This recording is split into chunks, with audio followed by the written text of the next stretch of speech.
नमस्ते, मैं चंद्रशेखर आप सभी को मैं अपने चैनल डिलीजेंट एकेडमी में स्वागत करता हूं। हम लोग परसेंटेज स्टार्ट किए थे। परसेंटेज में हम लोग का 3 क्लास हो चुका है।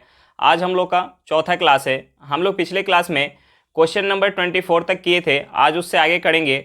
चलिए क्वेश्चन देखते हैं। Question number 25। देखिए क्वेश्चन नंबर 25 क्या दिया हुआ है। क्वेश्चन नंबर 25 दिया हुआ है, रामा की खर्च और बचत का अनुपात 5:3 है। यदि उसकी आय 12% बढ़ जाए और खर्च 15% बढ़ा दिया जाए तो उसकी बचत में कितना प्रतिशत की वृद्धि होगी। हमें क्वेश्चन में क्या दिया हुआ है, क्वेश्चन में दिया हुआ है उसके खर्च यानी एक्सपेंडिचर और सेविंग का हमें रेशियो दिया हुआ है। उसका एक्सपेंडिचर और सेविंग का रेशियो कितना है, 5:3 है। यानी 5 खर्च कर रहा है और 3 का बचत कर रहा है। तो यहां से हम उसका इनकम पता कर सकते हैं। यानी वो 5 खर्च कर रहा है और 3 का बचत कर रहा है, यानी 8 वो कमाता होगा। तो उसमें से 5 खर्च कर रहा होगा और 3 का सेविंग कर रहा होगा, यानी उसका इनकम कितना आ गया, 8 आ गया। अब हमें क्या दिया हुआ है कि अगर उसकी आय 12% से बढ़ जाए और वो खर्च 15% से बढ़ा दे तो उसकी सेविंग में कितने प्रतिशत से वृद्धि होगी। हमें क्या दिया हुआ था, उसका इनकम जो है 8 है।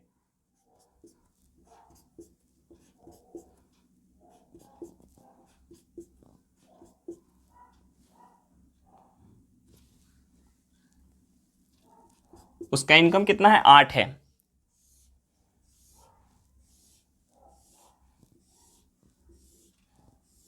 इनकम कितना है उसका, 8 है। और इनकम में परसेंट चेंज कितना हो रहा है, 12% का। 12%, 12%।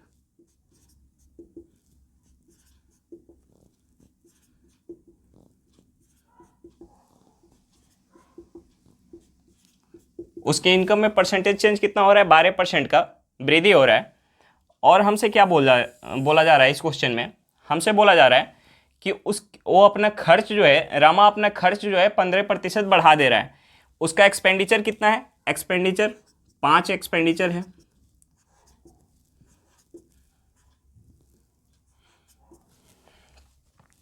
सेविंग कितना है, सेविंग जो है इसका 3 है। अब क्या बोल रहा है कि अगर वो अपना एक्सपेंडिचर जो है 15% से बढ़ा दे, यानी 15%,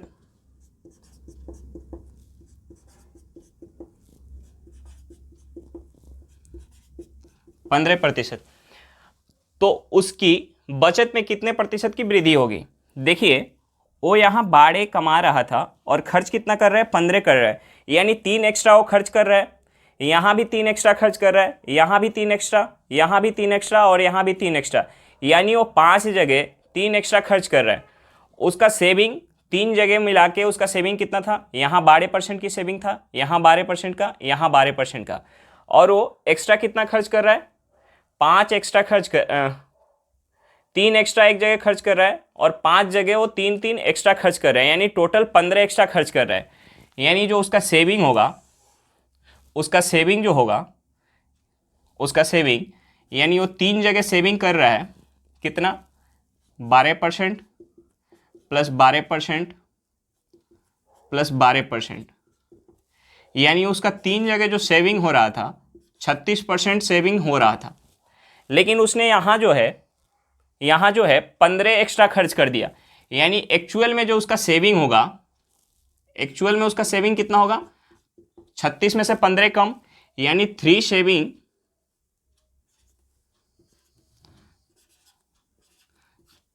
3 सेविंग कितना हो जाएगा, 21%। यानी उसका सेविंग में परसेंटेज चेंज कितना हो जाएगा, 7%। एक बार फिर से देखेंगे क्वेश्चन में हमें क्या दिया हुआ था। क्वेश्चन में दिया हुआ था कि रामा की खर्च और बचत का अनुपात 5:3 है। यदि उसकी आय 12% बढ़ जाए और खर्च 15% बढ़ा दिया जाए तो उसकी बचत में कितने प्रतिशत की वृद्धि होगी। हमें क्या दिया हुआ था क्वेश्चन में कि उसका एक्सपेंडिचर और सेविंग का हमें रेशियो दिया हुआ था 5:3।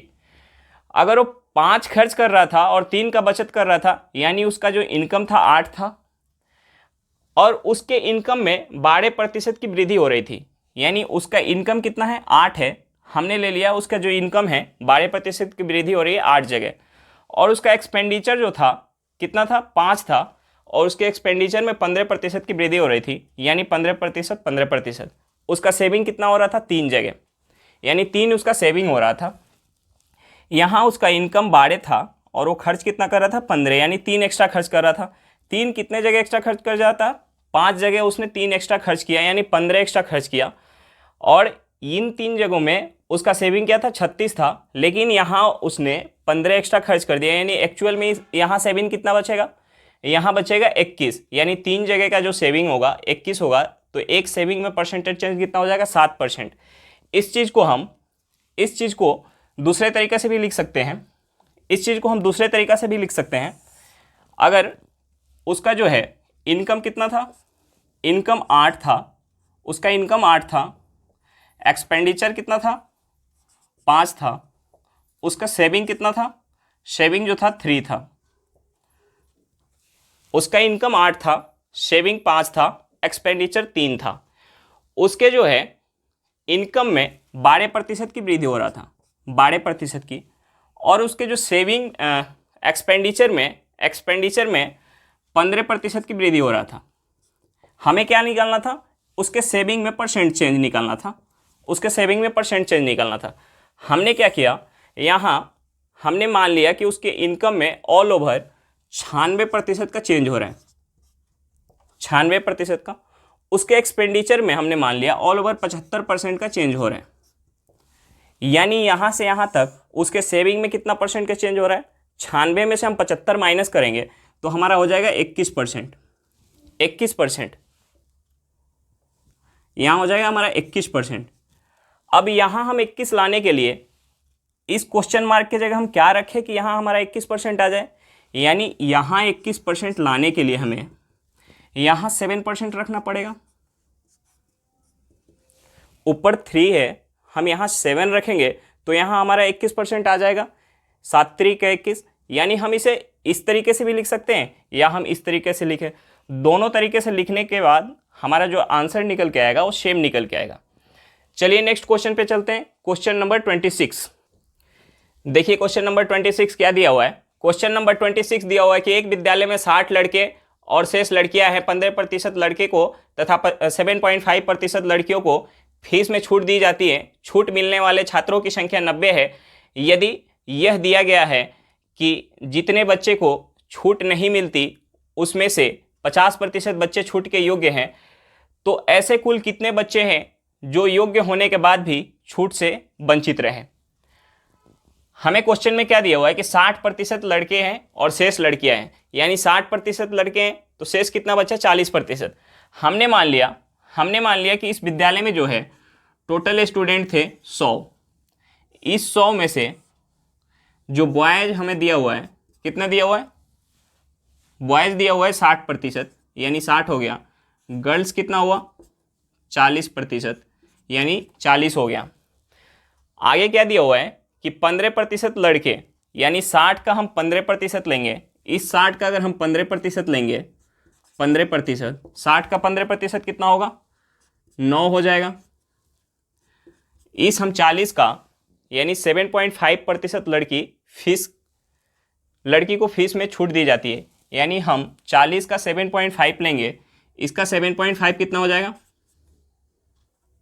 40 का 7.5 जो हो जाएगा वो हो जाएगा हमारा 3, यानी 9 लड़के को और 3 लड़की को, 9 लड़के और 3 लड़की को फीस में छूट दी जाती है। 9 लड़के और 3 लड़की, यानी फीस में कितना छूट दिया जा रहा है 12 को दिया जा रहा है। हम इस 100 के अकॉर्डिंग चल रहे हैं, यानी फीस में कितने को छूट दिया जा रहा है 12 को छूट दिया जा रहा है।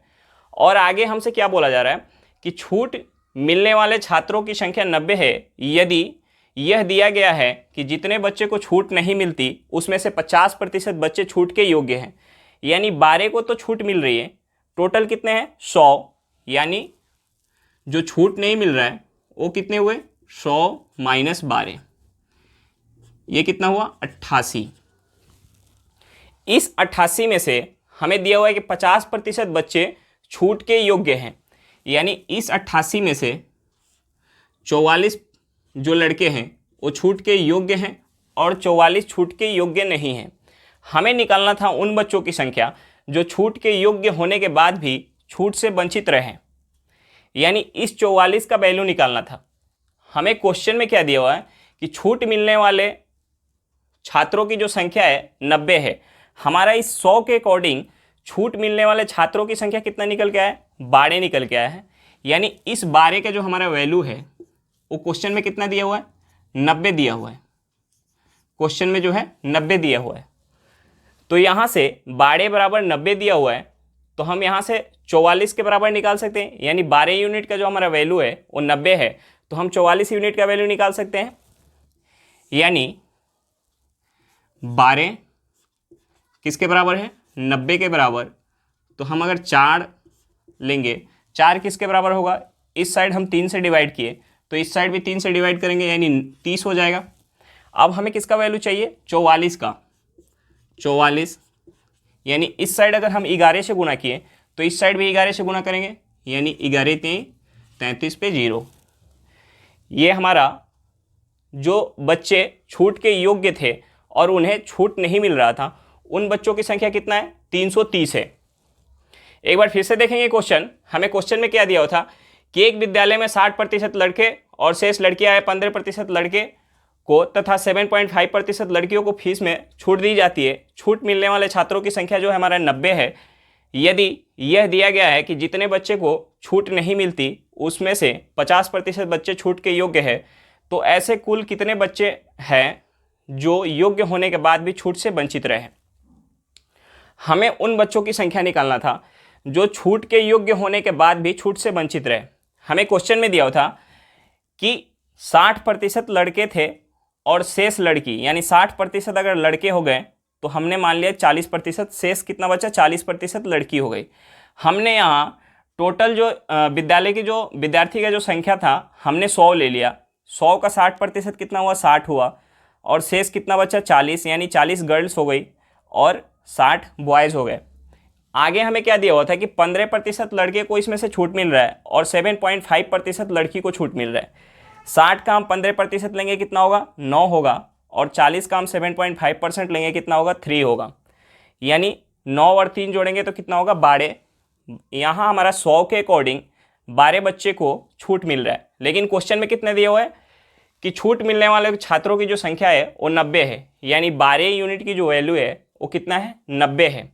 अब हमें निकालना था कि उस 50% बच्चे की संख्या जो छूट के योग्य होने के बाद भी उन्हें छूट नहीं मिल रहा था। यानी जो 100 थे बच्चे, उसमें से 12 को तो छूट मिल रहा था, 88 को छूट नहीं मिल रहा था। इस 88 में 44 बच्चे ऐसे थे जो छूट के योग्य थे और 44 जो थे छूट के योग्य नहीं थे। यानी हमें इस 44 का वैल्यू निकालना था। यहाँ से हमारा 12 यूनिट का जो वैल्यू निकल के आया है, क्वेश्चन में हमें दिया हुआ है 90, तो 4 यूनिट का वैल्यू कितना हो जाएगा? 30। इस साइड हमने 3 से भाग दिया, तो इस साइड भी 3 से भाग देंगे, हमारा क्या निकल गया है? 30। हमें निकालना था 44। 44 यूनिट का वैल्यू कितना हो जाएगा? इस साइड हमने 11 से गुना किया, तो इस साइड भी 11 से गुना करेंगे। यानी उन बच्चों की जो संख्या जो छूट के योग्य थे और उन्हें छूट नहीं मिल रहा था, उन बच्चों की संख्या हमारा कितना निकल गया है? 330। चलिए क्वेश्चन समझ में आ गया होगा। नेक्स्ट क्वेश्चन पे चलते हैं। Question number 27। देखिए क्वेश्चन नंबर 27 क्या दिया हुआ है? ए, बी और सी की आय का योग 72,000 रुपया है। ए, बी और सी अपनी आय का 80%, 85% और 75% खर्च करते हैं। इनकी बचत का अनुपात 8:9:20 है। तो ए की आय कितनी थी? हमें क्वेश्चन में दिया हुआ है इनकी जो एक्सपेंडिचर का परसेंटेज हमें दिया हुआ है, एक्सपेंडिचर का परसेंटेज दिया हुआ है। तो यहाँ से सेविंग का परसेंटेज पता चलेगा। यानी ये जो है ए, बी और सी, ए अपनी आय का 80% अगर खर्च कर रहा है तो उसका सेविंग कितना होगा? 20% होगा। बी अपने इनकम का 85% अगर खर्च कर रहा है, सेविंग कितना होगा? 15%।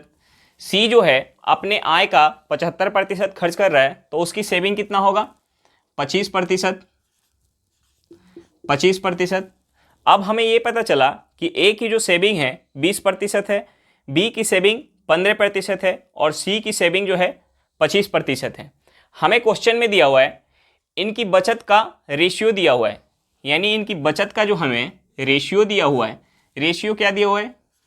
8:9:20। 8:9:20। हमने यहाँ ले लिया, इनका रेशियो जो ले लिया, हमने ले लिया 80:90:200।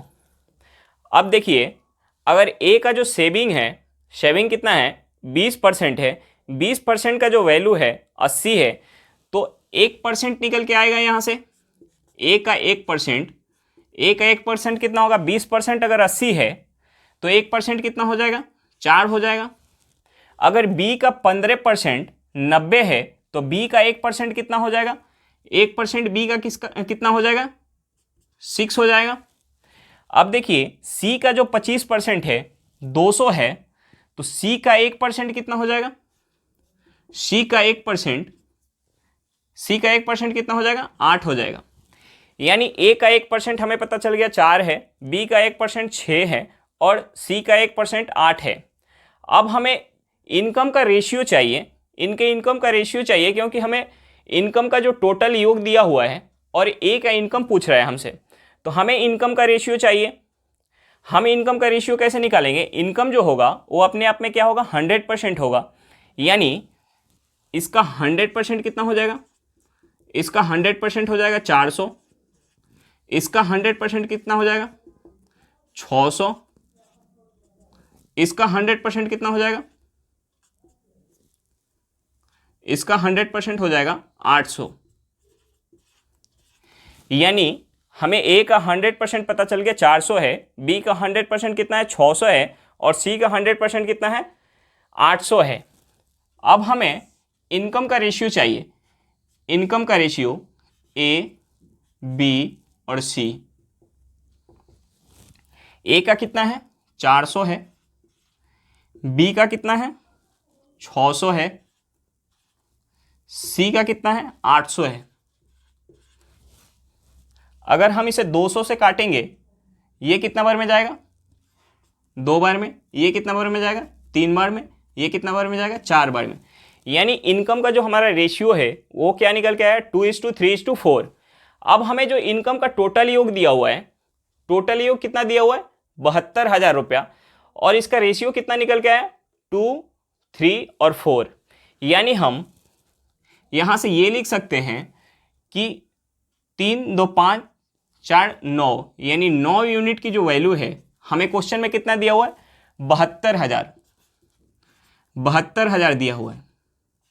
हमें ए का जो है इनकम निकालना है, यानी 9 यूनिट का जो वैल्यू है 72,000 है, तो यहाँ से 1 यूनिट की वैल्यू कितनी हो जाएगी 8,000 रुपया। तो यहाँ से 2 यूनिट की हम वैल्यू निकालेंगे तो कितनी हो जाएगी 16,000 रुपया। यानी ए का हमारा इनकम क्या निकल के आया, 16,000 रुपया निकल के आया। चलिए एक बार फिर से क्वेश्चन देखते हैं। क्वेश्चन में क्या दिया हुआ है, क्वेश्चन नंबर 27 में दिया हुआ है ए, बी और सी की आय का योग 72,000 रुपया है। ए, बी और सी अपनी आय का 80%, 85% और 75% खर्च करते हैं। इनकी बचत का अनुपात 8:9:20 है। तो ए की आय कितनी थी। हमें क्वेश्चन में दिया हुआ है इनके एक्सपेंडिचर का रेशियो। ए जो है अपनी आय का 80% अगर खर्च कर रहा है, ए अपनी आय का 80% खर्च कर रहा है, सेविंग उसका कितना होगा 20%। बी अपनी आय का 85% अगर खर्च कर रहा है तो उसकी बचत कितनी होगी 15%। सी अपनी आय का 75% अगर खर्च कर रहा है तो उसकी सेविंग कितनी होगी 25%। हमें दूसरा क्या दिया हुआ है क्वेश्चन में, इनकी बचत का हमें रेशियो दिया हुआ है 8:9:20। हमने मान लिया 80:90:200। यहाँ से हमने मान लिया हमें तो ए की जो है इनकम निकालना है। ए की इनकम निकालने के लिए हमें इनकम का रेशियो चाहिए।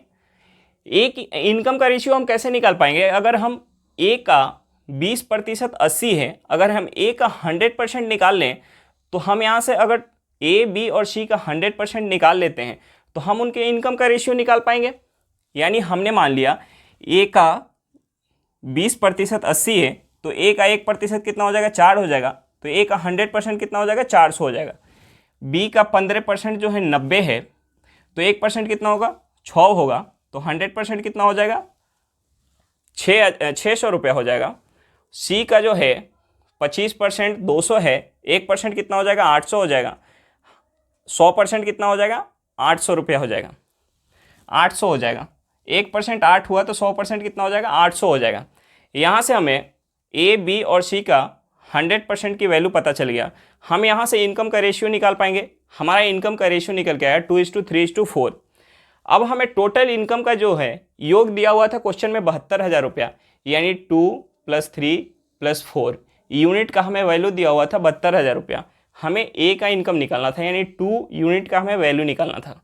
9 यूनिट का जो है 72,000 है, तो 1 यूनिट का कितना होगा 8,000, 2 यूनिट का कितना होगा 16,000, यानी हमारा ए का जो इनकम है वो कितना निकल के आया 16,000 रुपया। चलिए क्वेश्चन समझ में आ गया होगा। नेक्स्ट क्वेश्चन पे चलते हैं, क्वेश्चन नंबर 28। देखिए क्वेश्चन नंबर 28।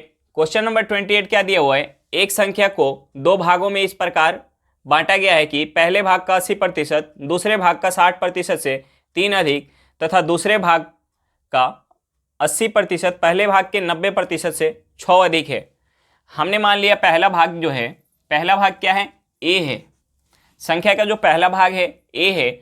अब क्या दिया हुआ है, पहले भाग का 80%, पहले भाग का 80%, पहले भाग का जो है 80%, हमने मान लिया दूसरा भाग जो है बी है, पहले भाग का 80% दूसरे भाग के 60% से 3 अधिक है, यानी दूसरा भाग हमने बी मान लिया, दूसरे भाग का 60% से 3 अधिक है, यानी पहले भाग का 80% दूसरे भाग के 60% से 3 अधिक है, यानी ये वाला 3 अधिक है, यानी हम इसमें 3 ऐड करेंगे तो ये इक्वल हो जाएगा। यानी हमारा एक इक्वेशन क्या बना, एक इक्वेशन हमारा ये बन के आया। दूसरा हमें क्या दिया हुआ है, दूसरे भाग का 80%, दूसरे भाग के 80% पहले भाग के 90% से 6 अधिक है, यानी पहले भाग ए का 90% पहले भाग के 90% से 6 अधिक है, यानी पहले भाग के 90% में हम 6 ऐड करेंगे, ये दूसरे भाग के 80% के बराबर है, दूसरे भाग के 80% के बराबर है। यानी इन दो इक्वेशन से हम ए और बी का हम रेशियो निकालेंगे, इन दो इक्वेशन से हम ए और बी का रेशियो निकालेंगे। देखिए हम यहाँ ये लिख सकते हैं, ये जो हमारा है, ये जो है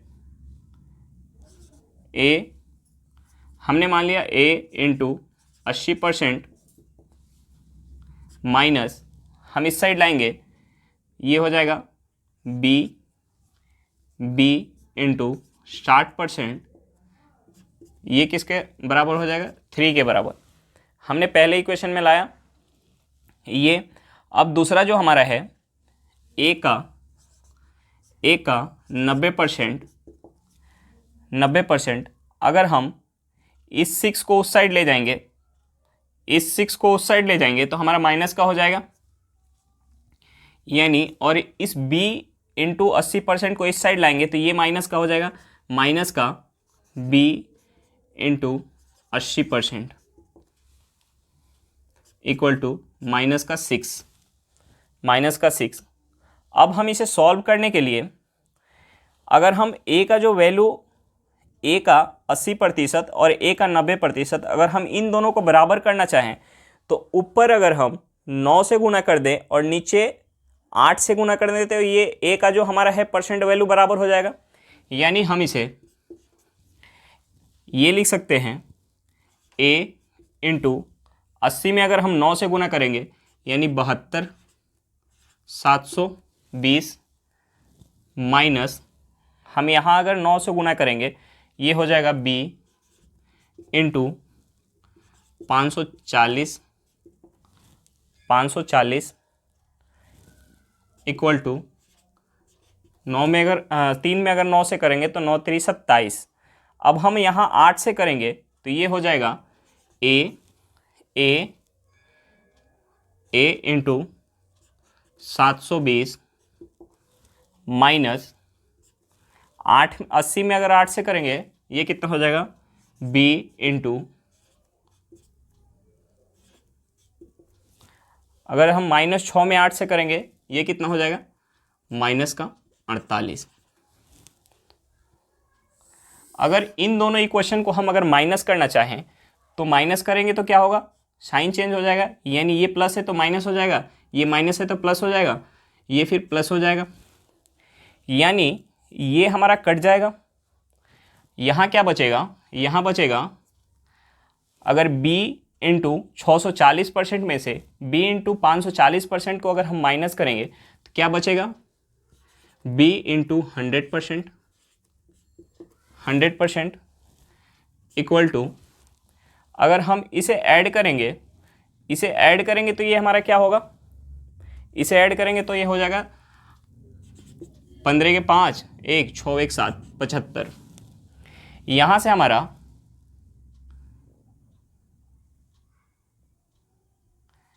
हमारा b का जो 100% है, b का 100% कितना निकल के आया, b का 100% निकल के आया 75। यानी b का जो b पार्ट था, हम दो पार्ट में इस संख्या को तोड़े थे, b का 100% हमारा कितना निकल के आया 75 निकल के आया, b का 100% 75 निकल के आया। यहाँ जो है, यहाँ क्या दिया हुआ है, यहाँ हमारा दिया हुआ है b का 60%, b का 100% 75 आ गया। अगर हम किसी एक में या तो b का 80% निकाल के यहाँ वैल्यू पुट कर दें या यहाँ वैल्यू पुट कर दें तो हमारा आंसर निकल के आ जाएगा। यानी हम अगर इस b का अगर 60% लेना चाहें, b का अगर 60% लेना चाहें, b का अगर 60% लेना चाहें, b का अगर 60% अगर हम लेना चाहें तो हमारा b का 100% जो है 75 है गुने 60/100। ये 3 बार में जाएगा, ये 4 बार में जाएगा, ये कितना हो जाएगा, ये 15 बार में जाएगा। यानी b का 60% कितना निकल के आया हमारा 45 निकल के आया। b का 60% जो है, b का 60% कितना निकल के आया 45 निकल के आया। अगर हम यहाँ 45 रखते हैं तो a का 80% कितना आ जाएगा। अगर हम इसमें यहाँ पे अगर हम इक्वेशन नंबर 1 में हम b का 60% अगर पुट करते हैं, b का 60% पुट करते हैं तो a का 80% कितना हो जाएगा, b का 60% 45 + 3 यानी ये हो जाएगा 48। फिर a का अगर हम 100% लेना चाहें तो a का 100% कितना हो जाएगा 48/80 गुने 100, 0 से 0 गया, ये हमारा कितना आ जाएगा 60 आ जाएगा। यानी a का 100% कितना आया 60 आया और b का 100% कितना आया 75 आया। हम इस संख्या को दो पार्ट में तोड़े थे a और b में, a और b का हमारा निकल के आ गया। हमारा संख्या क्या होगा, संख्या जो होगा हमारा, संख्या क्या होगा a + b, यानी a का हमारा वैल्यू कितना निकल के आया है 60, b का कितना निकल के आया है 75, ये कितना हो जाएगा 135।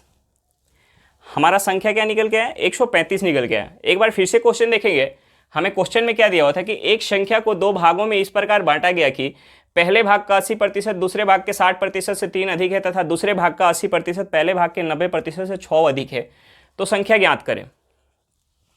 हमने इक्वेशन में इसे चेंज किया, हमने मान लिया कि पहला भाग जो संख्या का पहला भाग है वो a है और दूसरा भाग जो है b है।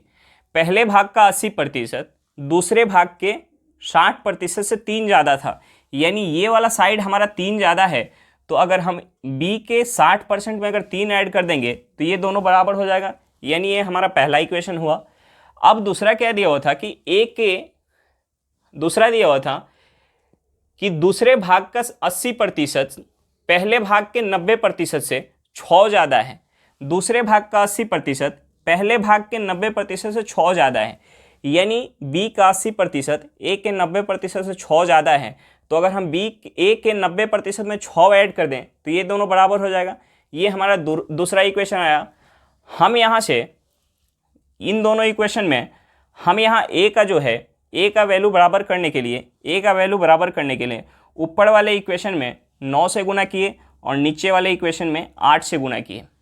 यहाँ हमारा ए कट गया, हमारा बी का जो 100% निकल के आया, क्या निकल के आया 75। बी का 100% 75 निकल के आया। अगर हम बी का 100% 75 है, अगर हम बी का 60% निकाल के पहले वाले इक्वेशन में अगर हम पुट कर दें तो ए का 80% आ जाएगा। ए का 80% पता चल जाएगा तो हम ए का 100% निकाल पाएंगे। हमने यहाँ बी का 60% निकाला, हमारा क्या निकल के आया 45। हम 45 यहाँ पुट करेंगे इक्वेशन नंबर 1 में। हमारा ए का जो 80% कितना निकल के आएगा 45 + 3 48। ए का 80% 48 है तो ए का 100% कितना हो जाएगा 60 हो जाएगा। अब हमें ए और बी का पार्ट ए और पार्ट बी का हमें पता चल गया वैल्यू। अब हम बता पाएंगे इस संख्या, जो हमारा संख्या था 2 पार्ट में टूटा था ए और बी में, हम इन दोनों पार्ट को अगर ऐड कर देंगे तो हमारी संख्या निकल के आ जाएगी। हमारी संख्या क्या निकल के आई 135। चलिए क्वेश्चन समझ में आ गया होगा। नेक्स्ट क्वेश्चन पे चलते हैं, क्वेश्चन नंबर 29। देखिए क्वेश्चन नंबर 29। क्वेश्चन नंबर 29 क्या दिया हुआ है, एक शहर की जनसंख्या में से 45% पुरुष तथा 25% औरत शादीशुदा है। यह मानते हुए कि किसी भी आदमी और औरत का एक से ज़्यादा शादी नहीं हुआ है, तो जनसंख्या के कुल कितने प्रतिशत लोग शादीशुदा हैं। यानी शादीशुदा जो पुरुष की संख्या होगी और शादीशुदा औरत की संख्या होगी वो दोनों क्या होगी, बराबर होगी। यानी मैन का जो है 45% लोग शादीशुदा हैं। मैन कितने हैं 45% शादीशुदा हैं। ये संख्या जो निकल के आएगी हमारी वो वुमेन का 25% के बराबर। यहाँ से मैन और वुमेन का हम रेशियो लेंगे, ये हो जाएगा 25/45, ये हो जाएगा 5/9। यानी 5 अगर मैन है तो 9 वुमेन है। यहाँ से हमने टोटल जो जनसंख्या है, टोटल जनसंख्या क्या मान लिया, यहाँ टोटल जनसंख्या हमने मान लिया 14। इस 14 में से हमें दिया हुआ है 5 मैन और 9 वुमेन। इस 5 मैन में से 45% लोग शादीशुदा हैं। यानी अगर इस 5 का हम 45% लेंगे, इस 5 का 45% लेंगे तो कितना होगा 2.25। और इस 9 का यानी इस वुमेन का 25% लोग शादीशुदा हैं। इस 9 का अगर हम 25% लेंगे, ये हमारा कितना होगा 2.25। 9 का 25% कितना होगा 2.25। यानी शादीशुदा लोग जो है उनकी संख्या कितनी है 2.25 और 2.25 ऐड करेंगे कितना होगा 4.45। टोटल जनसंख्या हमारी कितनी है 14। यानी टोटल जनसंख्या कितनी है 14। इस 14 में से 4.5 लोग जो है शादीशुदा है। 14 टोटल जनसंख्या हो गई, उसमें से 4.5 लोग जो है शादीशुदा है। यानी हम परसेंट निकालेंगे तो ये हो जाएगा 4.5/14 गुने 100। हम इसे लिख सकते हैं 450/14। इसे 2 से काटेंगे, ये हो जाएगा 250/7। हम इसे सॉल्व करेंगे, ये हमारा हो जाएगा 32 सही 1/7%। यानी टोटल शादीशुदा लोग का परसेंट कितना निकल के आया 32 सही 1/7%। फिर से एक बार क्वेश्चन देखेंगे। क्वेश्चन नंबर 29 क्या दिया हुआ है, एक शहर की जनसंख्या में से 45% पुरुष तथा 25% औरत शादीशुदा है। यह मानते हुए कि किसी भी आदमी का और औरत का एक से ज़्यादा शादी नहीं हुआ है, तो जनसंख्या के कुल कितने प्रतिशत लोग शादीशुदा हैं। हमने माना कि जो जितने पुरुष शादीशुदा होंगे उतना ही स्त्री शादीशुदा होगी। यानी जो पुरुष का 45% वुमेन के 25% के बराबर होगा। यहाँ से है हमारा मैन और वुमेन का जो रेशियो निकल के आ गया। हमने मान लिया कि ये जो टोटल हमारी जनसंख्या है कितना है 5 और 9 14 है। इस 14 में से 5 जो है मैन है और 9 वुमेन है। इस 5 मैन में से हमें दिया हुआ है कि 45% लोग शादीशुदा हैं और इस 9 वुमेन में से 25% लोग शादीशुदा हैं। यानी 5 का हम 45% लेंगे, ये क्या निकल के आएगा हमारा 2.25। 9 का हम 25% लेंगे, क्या निकल के आएगा 2.25। अब जो टोटल जनसंख्या हमारा है 14 है, इसमें से शादीशुदा लोग कितने हैं 4.5। यानी 14 में से 4.5 लोग जो है शादीशुदा है, तो हमें क्या निकालना था शादीशुदा लोगों के परसेंटेज। यानी 4.5/14 इंटू 100 करेंगे, हमारा परसेंट कितना निकल गया 32 सही 1/7%। चलिए नेक्स्ट क्वेश्चन पे चलते हैं। देखिए क्वेश्चन नंबर 30 क्या दिया हुआ है। क्वेश्चन नंबर 30 दिया हुआ है, एक गांव की जनसंख्या 12,960 है। इसका 7/12 पुरुष तथा शेष महिलाएं हैं। पुरुषों का 40% शादीशुदा है। सभी शादियां यह मानते हुए है कि किसी भी आदमी और औरत ने एक से ज़्यादा शादी नहीं की। तो बताएं कितने प्रतिशत महिलाएं शादीशुदा हैं। यानी जितनी शादीशुदा पुरुष की संख्या होगा उतना ही शादीशुदा औरत की संख्या होगा। हमें क्या दिया हुआ है कि 7/12 पुरुष है, यानी 12 अगर टोटल संख्या होगा, हमें इस संख्या से कोई मतलब नहीं है, 12,960 से कोई मतलब नहीं है क्वेश्चन बनाने में। यानी 7/12 में से 7/12 हमारा पुरुष है, यानी टोटल जो होगा, टोटल कितना होगा जनसंख्या 12 होगा। इस 12 में से जो मैन और वुमेन, मैन हमारा दिया हुआ है 7/12, यानी 7 जो है मैन है तो 5 वुमेन हो गई। इस 7 मैन में से 40% शादीशुदा है। इस 7 में से 40% शादीशुदा है, यानी 7 का अगर हम 40% लेंगे, 7 का 40% कितना हो जाएगा, 7 का 40% लेंगे, ये हमारा हो जाएगा 14/5। 7 का 40% कितना हो जाएगा 14/5। 7 का अगर हम 40% लेंगे, ये कितना हो जाएगा 14/5। यानी इस 5 में से 14/5 जो है महिला शादीशुदा है। इस 5 में से 14/7 महिला शादीशुदा है। यानी अगर हम महिला का परसेंट निकालेंगे, शादीशुदा महिला का परसेंट निकालेंगे, यानी 14/5 किस में से 5 में से इंटू 100। हम इसे सॉल्व करेंगे, ये हो जाएगा 14/5 गुने 5 इंटू 100।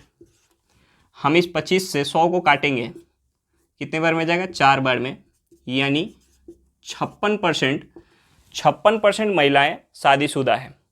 एक बार फिर से क्वेश्चन देखेंगे। हमें क्वेश्चन में क्या दिया हुआ था कि एक गांव की जनसंख्या 12,960 है। इसका 7/12 पुरुष तथा शेष महिलाएं हैं।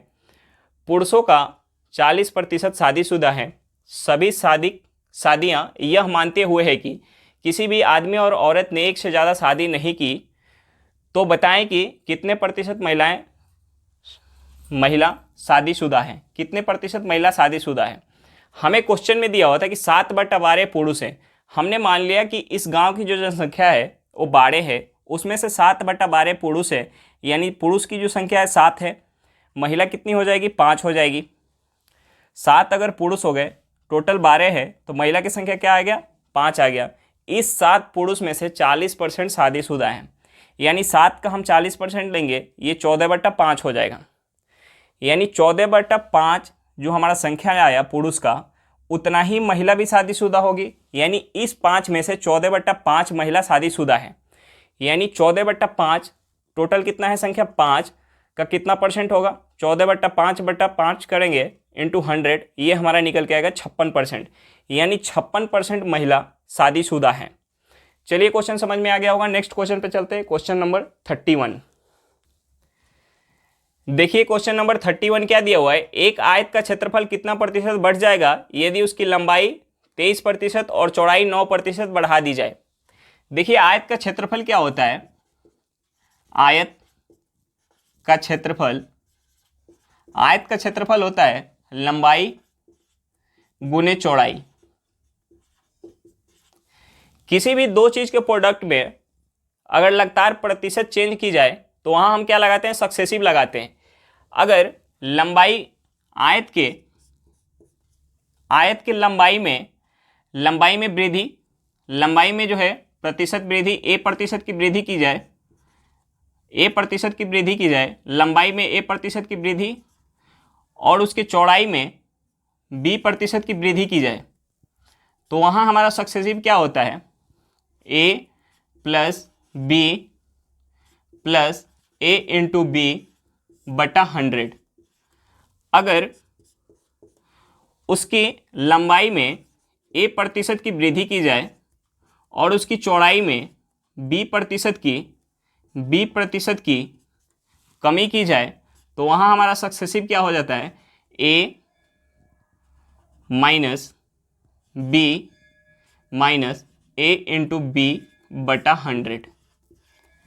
अगर उसकी लंबाई में ए प्रतिशत की कमी की जाए और उसकी चौड़ाई में बी प्रतिशत की कमी की जाए, तो वहाँ हमारा सक्सेसिव क्या हो जाता है, सक्सेसिव वहाँ हमारा हो जाता है minus A minus B plus A into B बटा 100।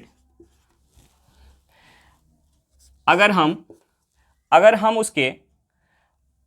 उसके लंबाई में ए प्रतिशत की कमी कर दें और चौड़ाई में बी प्रतिशत की वृद्धि कर दें, वहाँ हमारा सक्सेसिव क्या हो जाएगा, minus A plus B minus A into B बटा 100।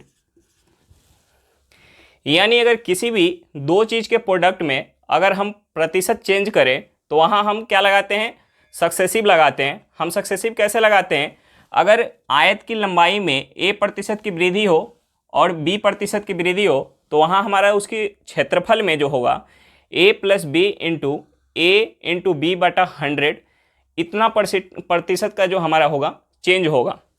देखिए हमें अब क्वेश्चन में क्या बोल रहा है, क्वेश्चन में हमसे बोला जा रहा है कि आयत की जो है लंबाई में 23% की वृद्धि और चौड़ाई में 9% की वृद्धि, यानी हमें उसकी लंबाई में जो है 23% की वृद्धि प्लस का 23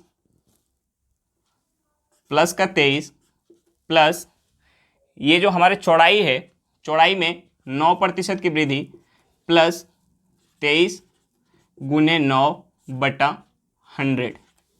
हम 23 में 9 जोड़ेंगे, कितना हो जाएगा, 23 में 9 जोड़ेंगे हो जाएगा 32 प्लस हम 23 में 9 से गुना करेंगे 29 27 के 7 2 18 2 20 बटा 100।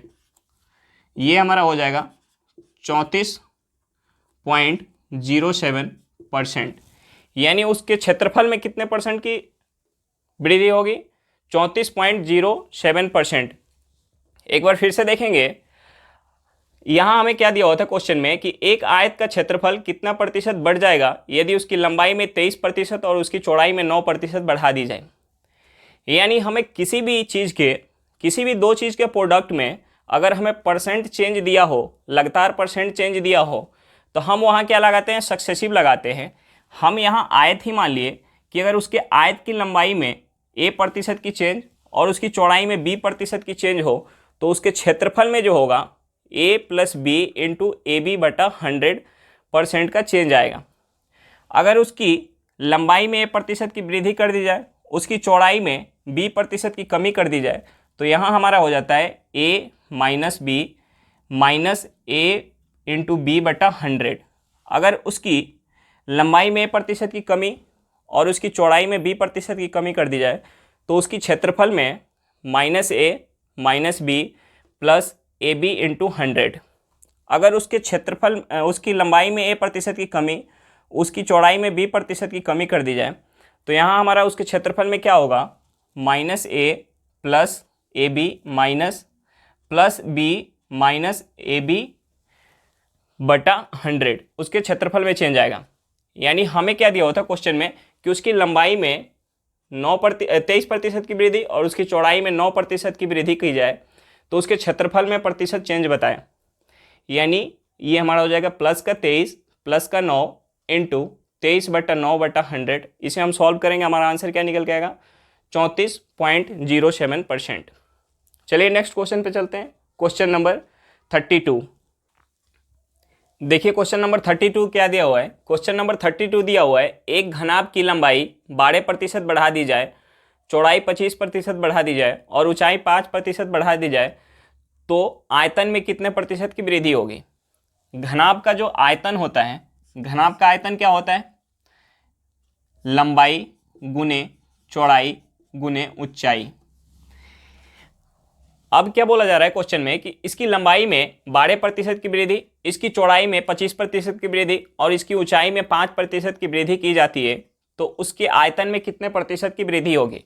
हमने बताया था कि अगर किसी भी दो चीज़ के प्रोडक्ट में अगर प्रतिशत चेंज की जाए तो हम वहाँ क्या लगाते हैं, सक्सेसिव लगाते हैं। यानी एक बार लंबाई और चौड़ाई में सक्सेसिव लगाएंगे, फिर ये जो हमारा निकल के आएगा इसमें और ऊंचाई में हम सक्सेसिव लगाएंगे, जो हमारा निकल के आएगा वो क्या होगा, आयतन में प्रतिशत वृद्धि। यानी हम लगाएंगे पहले लंबाई में कितना चेंज हो रहा है, 12% की वृद्धि हो रहा है, प्लस उसकी चौड़ाई में 25% प्लस 12 गुने 25/100। ये 25 से कटेगा 4 बार में, ये कटेगा 3 बार में, 3 बार में। यहाँ से हमारा क्या निकल के आया, यहाँ से निकल के आया 12 25 प्लस 3, ये हो जाएगा 12 3 15, 15 में 25 जोड़ेंगे कितना हो जाएगा 40। यानी ये आया 40%। लंबाई और चौड़ाई कब जो प्रोडक्ट निकल के कितना आया 40%। अब क्या यहाँ लगाएंगे सक्सेसिव, यानी लंबाई चौड़ाई का जो निकल के आया 40%, इस 40% में और इसकी हाइट में जो है 5% में, यानी अब हम लगाएंगे 40% और 5% के बीच में सक्सेसिव। 40 और 5 के बीच में सक्सेसिव लगाएंगे, 40% की वृद्धि और 5% की वृद्धि। यहाँ सक्सेसिव लगाएंगे 40 प्लस 5 प्लस 40 गुने 5/100, ये हो जाएगा 45 प्लस 40 बचे 200/100, यहाँ से 2 हो जाएगा। यानी उसके आयतन में 47% की वृद्धि होगी। आयतन में क्या होगी, 47% की वृद्धि होगी। देखिए क्वेश्चन में क्या दिया हुआ था कि एक घनाभ की लंबाई 12% बढ़ा दी जाती है और चौड़ाई 25% बढ़ा दी जाती है और ऊंचाई 5% बढ़ा दी जाती है तो आयतन में कितने प्रतिशत की वृद्धि होगी। घनाभ का आयतन क्या होता है, लंबाई गुने चौड़ाई गुने ऊंचाई। हमने अभी पिछले क्वेश्चन में बताया था कि किसी दो चीज़ के प्रोडक्ट में अगर हम लगातार परसेंट चेंज करते हैं तो वहाँ हम सक्सेसिव लगाते हैं। हम सबसे पहले लंबाई और चौड़ाई के बीच में सक्सेसिव लगाएंगे, यहाँ से जो हमारा निकल के आएगा उसके बीच में और ऊंचाई के बीच में सक्सेसिव लगाएंगे, जो हमारा निकल के आएगा फाइनल वो होगा आयतन में प्रतिशत वृद्धि। यहाँ से हम लंबाई और चौड़ाई के बीच में सक्सेसिव लगाएं, यहाँ से निकल के आया 40%। अब हम 40% और इस हाइट के बीच में, हाइट में कितना हो रहा है प्रतिशत चेंज, 5% की वृद्धि हो रहा है। यानी 40% और 5% के बीच में सक्सेसिव लगाएंगे, हमारा आंसर क्या निकल के आएगा 47%। यानी उसके आयतन में 47% की वृद्धि होगी। चलिए क्वेश्चन समझ में आ गया। नेक्स्ट क्वेश्चन पे चलते हैं, क्वेश्चन नंबर 33। देखिए क्वेश्चन नंबर 33 क्या दिया हुआ है, दूध की कीमत में 35% की वृद्धि होने पर कोई गृहिणी अपनी खपत में कितने प्रतिशत की कमी करे कि उसका खर्च केवल 8% बढ़े। देखिए हमें दिया हुआ है कि जो है दूध की कीमत में 35% की वृद्धि हुई, कितने प्रतिशत की, 35% की। इस 35% को अगर हम फ्रैक्शन में तोड़ना चाहें कितना होगा, 7/20। 35% को अगर हम फ्रैक्शन में तोड़ना चाहें कितना होगा, 7/20। 7/20 यानी जो दूध की कीमत है, दूध की कीमत क्या है, अगर पहले 20 रुपया थी तो अब बढ़ के कितना हो गई, 27 रुपया। 27 रुपया, पहले 20 रुपया थी तो अब बढ़ के कितना हो गई, 27 रुपया। हमने माना कि पहले जो है दूध पे उसने 100 रुपये खर्चा, पहले दूध पे वो 100 रुपये खर्चा करती थी। 20 रुपये जब हमारा दूध का कीमत था तो 100 रुपये खर्चा करती थी, यानी वो कितना दूध लेके आती थी, 5 kg। हमने मान लिया कि वो जब 20 रुपये पर kg दूध था तो 100 रुपये खर्चा करती थी, कितना दूध लेके आती थी? 5 केजी लेके आती थी। लेकिन अब जो है दूध के कीमत में 35% की वृद्धि हुई, यानी 20 से अब कितना हो गया? अब 20 से जो बढ़ के हो गया इस दूध का रेट 27 हो गया। 20 से बढ़ के कितना हो गया? 27 हो गया। और उसके खर्चा में पहले जो 100 रुपये खर्चा करती थी अब 8% की वृद्धि हो रहा है, यानी 100 का 8% लेंगे कितना होगा? 8, यानी अब वो 108 रुपये खर्च कर रही है। अब 108 रुपये खर्च कर रही है, यानी 108 में अगर 27 से भाग देंगे, 108 में अगर 27 से भाग देंगे तो कितना आएगा? 4 केजी। यानी वो उसके घर में पहले 5 केजी की खपत था दूध का, अब वो 4 केजी लाने लगी, यानी अब वो खपत में कितना केजी की कमी, कितना % का कमी कर रही है? यानी पहले जो था वो 5 केजी लाती थी, अब वो 4 केजी लाने लगी, यानी 5 से 4, कितने से? 5 से 4, यानी एक का कमी की कितने पे? 5 पे इंटू 100, ये हमारा कितना आ जाएगा? 20%। यानी अपने खपत में वो कितने प्रतिशत की कमी करेगी? 20% की। एक बार फिर से क्वेश्चन में देखेंगे, हमें क्वेश्चन में क्या दिया हुआ था कि दूध की कीमत में 35% की वृद्धि होने पर कोई गृहिणी अपनी खपत में कितने प्रतिशत की कमी करे कि उसका खर्च केवल 8% बढ़े। हमें क्या दिया हुआ कि दूध की कीमत में जो है 35% की वृद्धि हो रही है। 35% को अगर हम फ्रैक्शन में तोड़ना चाहें तो ये होगा 7/20। हमने माना कि अगर दूध का कीमत पहले 20 रुपया था तो अब बढ़ के कितना हो गया? 27 रुपया हो गया। अगर वो पहले दूध पे 100 रुपये खर्च करती थी, 20 रुपये पर केजी दूध लाती थी, यानी 5 केजी दूध लाती होगी। अब क्या हुआ कि दूध का जो रेट है 20 रुपये से बढ़ के 27 रुपया हो गया, और वो अपने खर्च पे, अपने खपत में कमी कर रही है, जिससे उसका खर्च जो है केवल 8% बढ़ रहा है, यानी 100 में 8% की वृद्धि होगी, यानी 108 रुपया 27 रुपये पर केजी के हिसाब से, पर लीटर के हिसाब से अगर खर्च कर रही है, यानी 4 केजी ला रही है, 4 केजी ला रही है, यानी वो अपने खपत में कितना की कमी की? 1 की। किस पे? 5 पे, यानी वो अपने खपत में कितने की कमी कर रही है? 20% की। चलिए क्वेश्चन समझ में आ गया होगा। नेक्स्ट क्वेश्चन पे चलते हैं, क्वेश्चन नंबर 34। देखिए क्वेश्चन नंबर 34 क्या दिया हुआ है? सर्कस के एक श्रेणी का प्रति टिकट मूल्य 12 रुपया है। जब टिकट का मूल्य घटा दिया जाता है तब दर्शक की संख्या 80% से बढ़ जाती है तथा कुल आय में 20% की वृद्धि हो जाती है, तो टिकट का नया मूल्य ज्ञात करें। हमें क्या दिया हुआ था कि अगर टिकट का मूल्य कम हो जाता है तो दर्शक की संख्या में जो है 80% की वृद्धि हो जाती है। 80% की, 80% को अगर हम फ्रैक्शन में तोड़ना चाहें, 80% को फ्रैक्शन में तोड़ना चाहें, क्या होगा? 4/5, यानी पहले 5 दर्शक आते थे तो अब 4 की बढ़त होके कितने आने लगे? 9। टिकट का जो मूल्य कम हुआ तो 9 दर्शक आने लगे। हमने क्या माना कि पहले जो हमारा इनकम था 100 रुपया था, 5 दर्शक आते थे, हमने माना पहले जो टिकट का मूल्य था वो 100 रुपया था।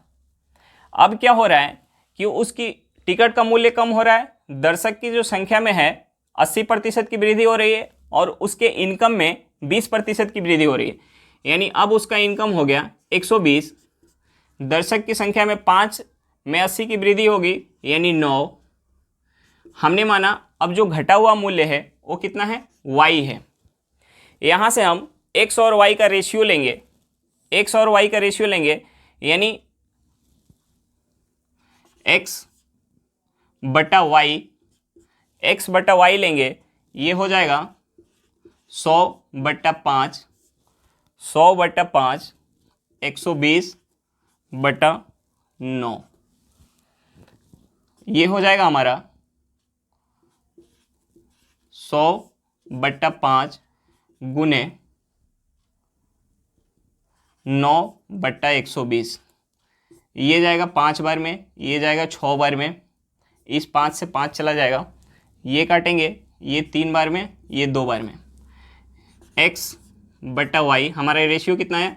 3/2, यानी x पहले जो टिकट का मूल्य था वो हमने x माना था, इस x का जो है हमारा क्या आया? 3 रेशियो आया।